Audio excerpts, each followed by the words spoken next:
Amin. Puji Tuhan. Baik, tentunya selama seminggu ini kita diberkati oleh Tuhan. Amin. Oke, thank you buat Ray dan tim yang luar biasa dahsyat. Dan kita akan membahas tentang doa. Selama 1 bulan ini memang kita akan membahas tentang doa. Dan topik minggu ini kita akan membahas tentang doa dan kuasa. Doa dan kuasa. Oke, nah Yakobus pasal yang kelima ayat yang ke-6 sampai ayat yang ke-18. Yakobus pasal yang kelima ayat yang ke-16 sampai ayat yang ke-18. Yakobus 5 ayat 16 sampai 18 dikatakan bahwa karena itu hendaklah kamu saling mengaku dosamu dan saling mendoakan supaya kamu sembuh. Doa orang yang benar bila dengan yakin didoakan sangat besar kuasanya. Elia adalah manusia biasa sama seperti kita. Dan ia telah bersungguh-sungguh berdoa supaya hujan jangan turun. Dan hujan pun tidak turun di bumi selama 3 tahun dan 6 bulan. 3,5 tahun.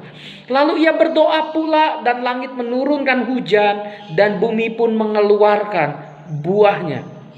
Luar biasa. Dikatakan bahwa Elia adalah manusia biasa sama seperti kita. Ia telah sungguh-sungguh berdoa supaya hujan jangan turun. Hujan pun tidak turun selama 3,5 tahun.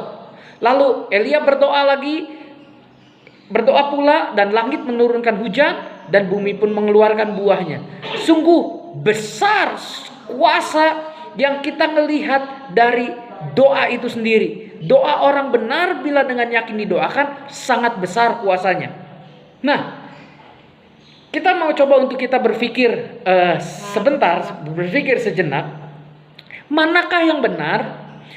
Statement kuasa doa atau doa yang berkuasa? Nah, manakah yang benar? Kuasa doa atau doa yang berkuasa? Oke, coba kita, sepertinya ini beda-beda tipis lah. Atau mungkin sama, atau mungkin sinonim.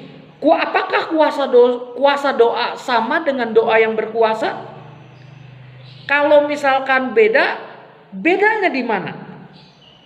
Apakah sama kuasa doa dengan doa yang berkuasa? Nah, tapi sesungguhnya kalau kita perhatikan ini berbeda. Nah, kalau berbeda, mana yang benar? Kuasa doa atau doa yang berkuasa? Mari kita lihat. Kuasa doa menunjukkan satu substansi bahwa berdoa sesuai dengan kehendak Tuhan dalam nama Tuhan Yesus itu akan membuat doa tersebut dikabulkan. Kita berdoa dalam nama Bapa, Anak, dan Roh Kudus, itu akan membuat doa tersebut dikabulkan. Nah, namun doa yang berkuasa itu, yang kedua, yang doa yang berkuasa itu seolah-olah menunjukkan bahwa kehebatan bukan terletak dari Tuhan, tapi terletak pada pendoa itu. Jadi beda ya. Kalau kuasa doa, kuasanya terletak dari Tuhan. Tapi doa yang berkuasa, kuasa terletak dari pendoanya. Nah, sedangkan ayat yang tadi kita baca, dikatakan bahwa Elia adalah manusia biasa. Sama seperti kita semua, Elia manusia biasa, ya dipukul ya sakit, dia ngalamin takut diancam sama Isabel, iya kan? Ngalamin takut sama seperti kita, manusia biasa. Elia tidak berkuasa, hanya Tuhan yang berkuasa. Nah, jadi sebenarnya gini, doa bukanlah mantra atau kata-kata ajaib yang memiliki kuasa tertentu. Ya, doa kan hanya perkataan biasa, komunikasi kita dengan Tuhan. Jadi sebenarnya kalau doa yang berkuasa berarti manusia yang berdoa, manusia yang berkuasa. Sedangkan kuasa doa itu terletak dari Tuhan yang mengabulkan doa kita. Nah, seringkali doa Yabes, ya seringkali saya singgung juga, doa Yabes seringkali jadi doa supaya orang Kristen itu tidak mau susah dan menghindari penderitaan. Padahal mengikut Tuhan kita harus sangkal diri dan pikul salib dan ikut Tuhan setiap hari. Nah makanya ini berbeda doa Yabes. Ya doa Yabes hanya untuk Yabes saja, tidak berlaku secara umum untuk orang Kristen. Sayang sekali bila doa Yabes dijadikan lagu seolah-olah itu dijadikan doktrin. Tidak. Nah, doa itu sebenarnya adalah pengakuan kita kepada Tuhan bahwa kita lemah. Tuhan, saya lemah. Tuhan, saya terbatas. Kita berdoa, kita ngakui bahwa kita lemah dan terbatas di hadapan Tuhan yang kuat dan tidak terbatas. Di hadapan Tuhan yang penuh kuasa dan tidak terbatas. Jadi sebenarnya doa adalah penyerahan kita. Tuhan, saya akui bahwa saya lemah, saya terbatas, saya tidak bisa melakukan apapun, saya rentan dengan kesulitan, saya rentan dengan stres. Nah, kita berdoa di hadapan Tuhan yang kuat dan tidak terbatas. Nah, sekarang kita lihat dalam Alkitab ada peristiwa-peristiwa ajaib sebenarnya yang dicatat di dalam sejarah dunia ini, di mana Tuhan mengabulkan doa, yaitu doa dari Yosua dengan matahari dan bulan tidak bergerak. Hebat ya, matahari dan bulan tidak bergerak. Nah, Yosua 10 ayat yang ke-8 sampai ayat yang ke-14. Yosua 10 ayat yang ke-8 sampai ayat yang ke-14. Dikatakan bahwa berfirmanlah Tuhan kepada Yosua, janganlah takut kepada mereka, sebab aku menyerahkan mereka kepadamu. Tidak seorang pun dari mereka yang akan dapat bertahan menghadapi engkau. Lalu Yosua berperang menyerang mereka dengan tiba-tiba setelah semalam-malaman bergerak maju dari Gilgal. Dan Tuhan mengacaukan mereka di depan orang Israel. Sehingga Yosua menimbulkan kekalahan yang besar di antara mereka dekat Gibeon. Mengejar mereka ke arah pendakian Bet Horon. Dan memukul mereka mundur sampai dekat Azeka dan Makeda. Sedang mereka melarikan diri di depan orang Israel. Dan baru di lereng Bet Horon, maka Tuhan melempari mereka dengan batu-batu besar dari langit.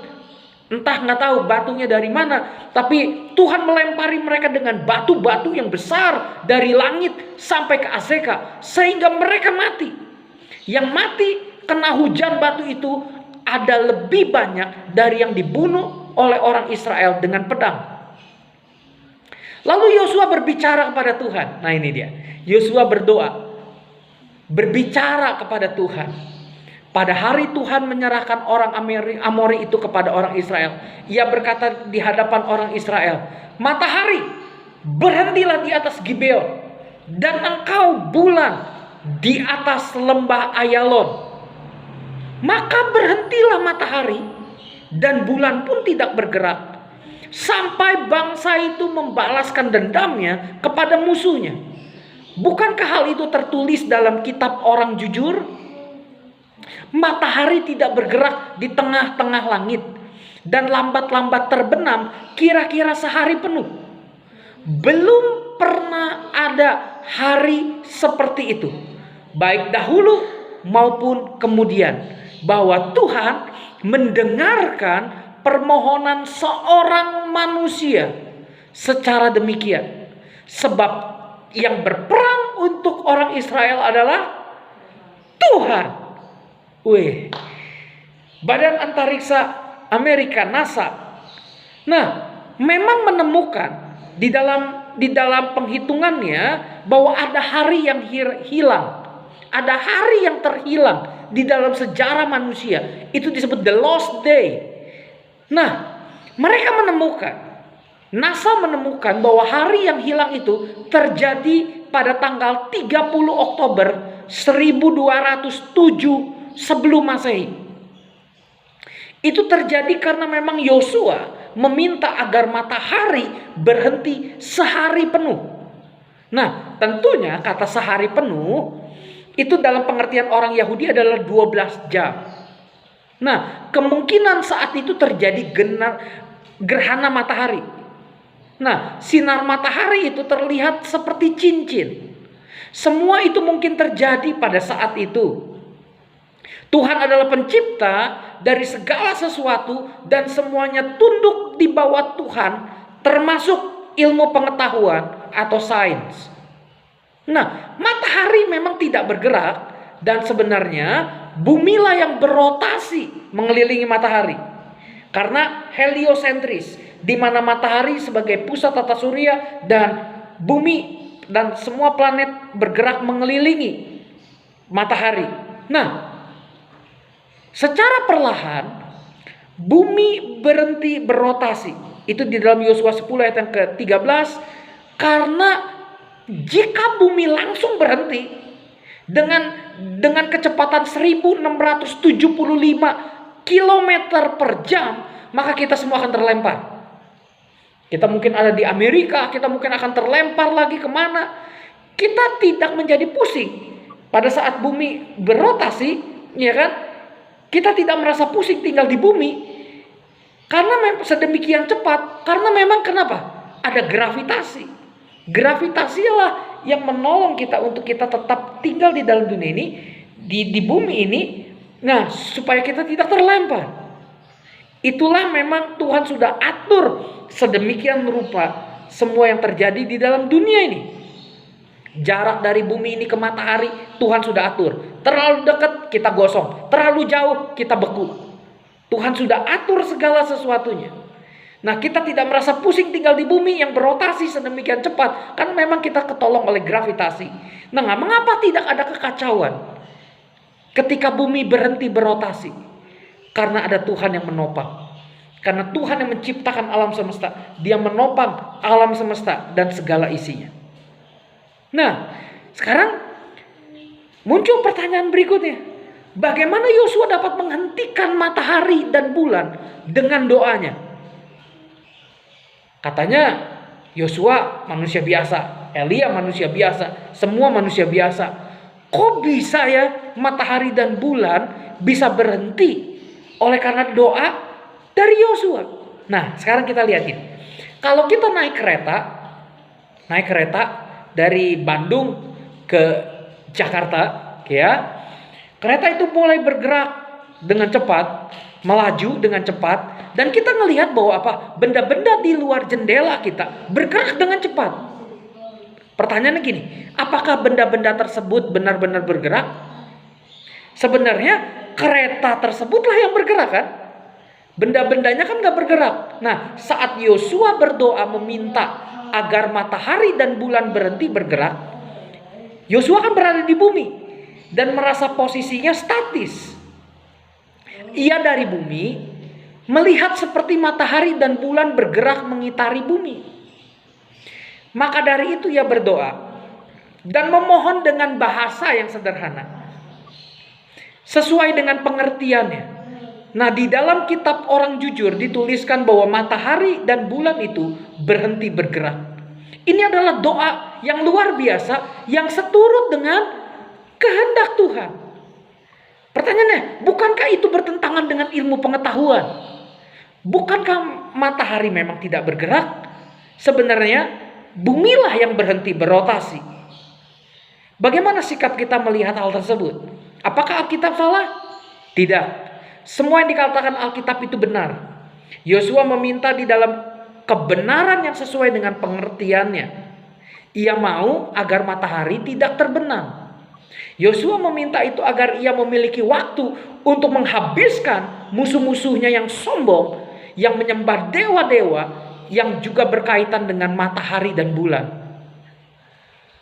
Kuasa doa begitu dahsyat. Karena Allah yang bekerja ialah Allah yang berkuasa dan dahsyat. Wow, luar biasa. Nah, lihat juga peristiwa di dalam perjanjian baru. Tadi di dalam perjanjian lama, ya. Sekarang kita lihat di dalam perjanjian baru, di mana Paulus dan Silas di penjara. Kisah Para Rasul 16 ayat 24 sampai 26. Kisah Para Rasul 16 ayat yang ke-24 sampai ayat yang ke-26. Sesuai dengan perintah itu, kepala penjara memasukkan mereka ke ruang penjara yang paling tengah. Susah buat kabur, paling tengah, dan membelenggu kaki mereka dalam pasungan yang kuat. Tetapi kira-kira tengah malam, Paulus dan Silas berdoa dan menyanyikan puji-pujian kepada Allah. dan orang-orang hukuman lain mendengarkan mereka. Apa yang terjadi? Akan tetapi terjadilah gempa bumi yang hebat, sehingga sendi-sendi penjara itu goyah. Dan seketika itu juga terbukalah semua pintu, dan terlepaslah belenggu mereka semua.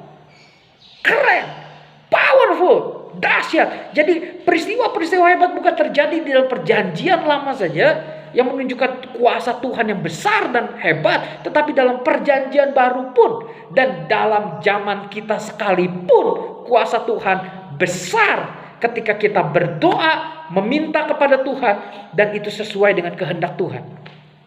Berdoa di tengah penderitaan, Tuhan menyatakan mujizatnya. Jika kita berdoa dan memuji Tuhan, menyerahkan dan mengakui bahwa kita terbatas, kita menyerahkan semua pergumulan kita kepada Tuhan.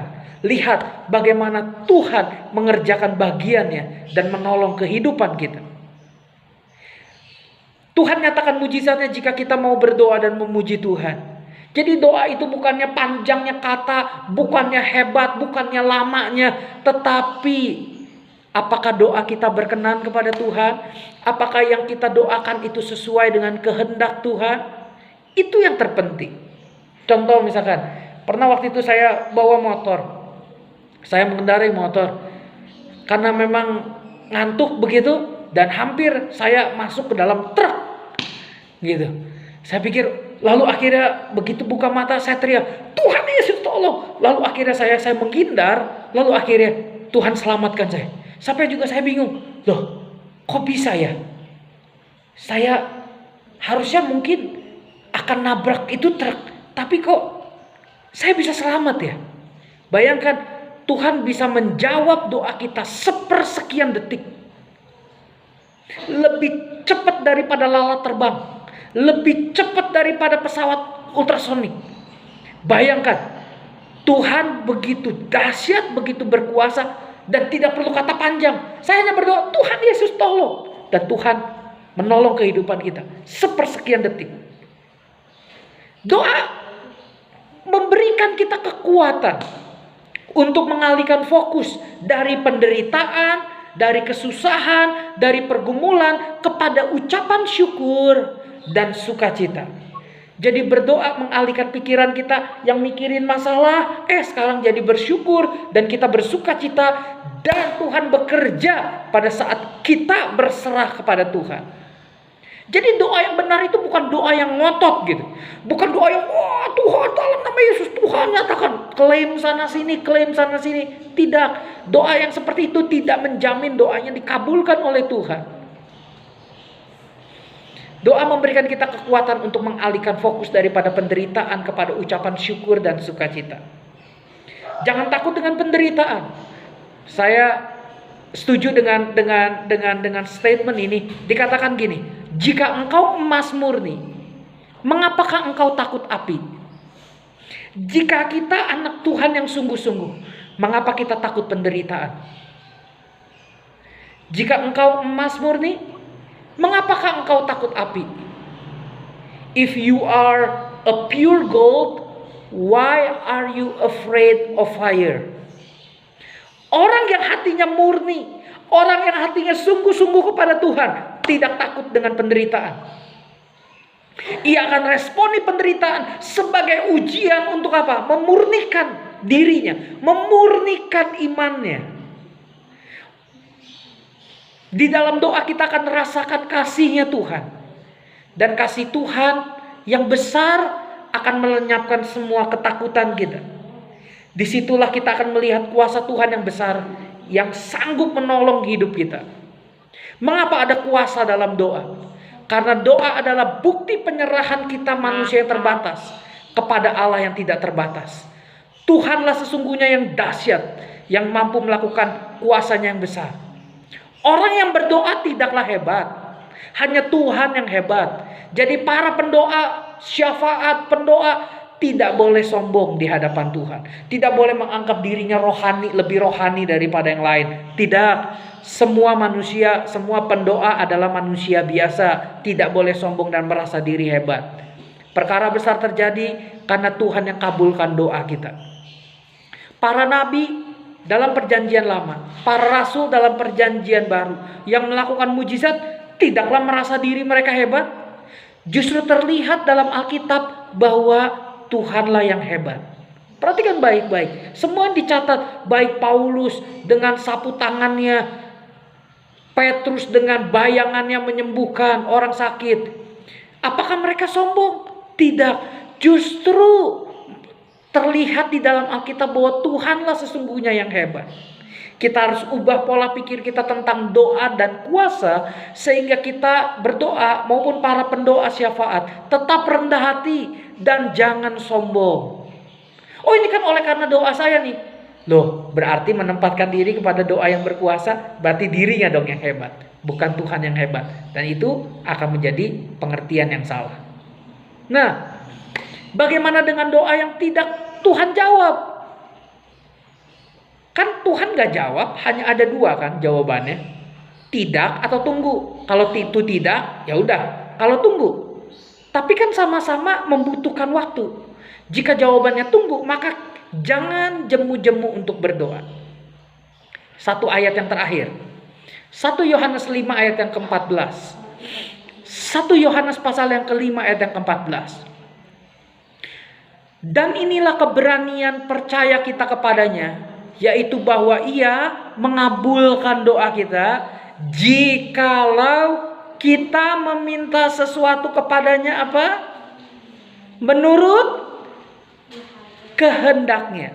Menurut kehendak Tuhan. Inilah keberanian percaya kita kepada Tuhan, yaitu bahwa Tuhan mengabulkan doa kita jika kita meminta sesuatu kepadanya menurut kehendak Tuhan.